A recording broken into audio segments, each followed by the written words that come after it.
जाके रोकत को मारो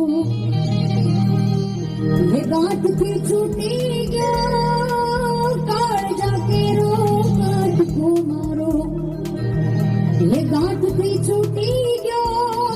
ગીતાબેન રબારી, વાહ તમે તો દિલ જીતી લીધું છે। આ મિત્રો વાત કીધો ગુજરાતની અંદર મોરારી બાપુના ધર્મપત્નીનું મિત્રો વાત કીધો મૃત્યુ થયા બાદ ગીતાબેન રબારીનું એક સોંગ સોશિયલ મીડિયાની અંદર વાયરલ થયું છે। શ્રદ્ધાંજલિ પાઠવી મિત્રો વાત કીધો સોશિયલ મીડિયાની અંદર ગીતાબેન રબારીનો એક વિડીયો વાયરલ થયો છે।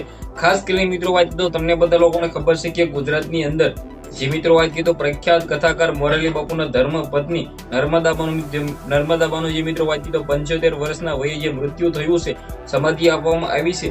હવે તમને લોકોને ખબર છે કે તેમનું ગામ એવું તલગાજડા ખાતે મિત્રો વાત કીધો સમાધિ દેવામાં આવી છે। અને મોરારી બાપુને ગુજરાતની અંદર કોણ નથી ઓળખતો ભાઈ? દેશ વિદેશની અંદર કથા કરનાર મોરારી બાપુનું ગુજરાતની અંદર સારું એવું નામ છે। ગુજરાત જિલ્લાનો ભાવનગર જિલ્લાનો મહુવા તાલુકાના તલગાજડા ખાતે મિત્રો વાત કીધો મોરારી બાપુ ત્યાં રહેતા હતા અને તેમના ધર્મપત્નીને મિત્રો વાત કીધો બીમારીના લીધે ભાઈ 2 દિવસ તેને ખાવાનું જમવાનું પણ છોડી દીધું હતું અને મિત્રો વાત કીધો 75 વર્ષના વયે મિત્રો તેમનું મૃત્યુ થાય છે।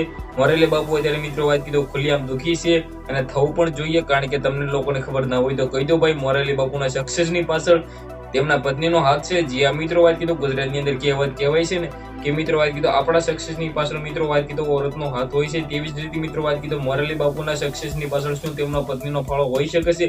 ખાસ કરીને મિત્રો વાત કીધો કમેન્ટની અંદર ઓમ શાંતિ લખીને આ વિડીયો તમારે બંને એટલો શેર કરી દેવાનો છે, કારણ કે ગુજરાતની અંદર મોરારી બાપુનું સારું એવું નામ છે।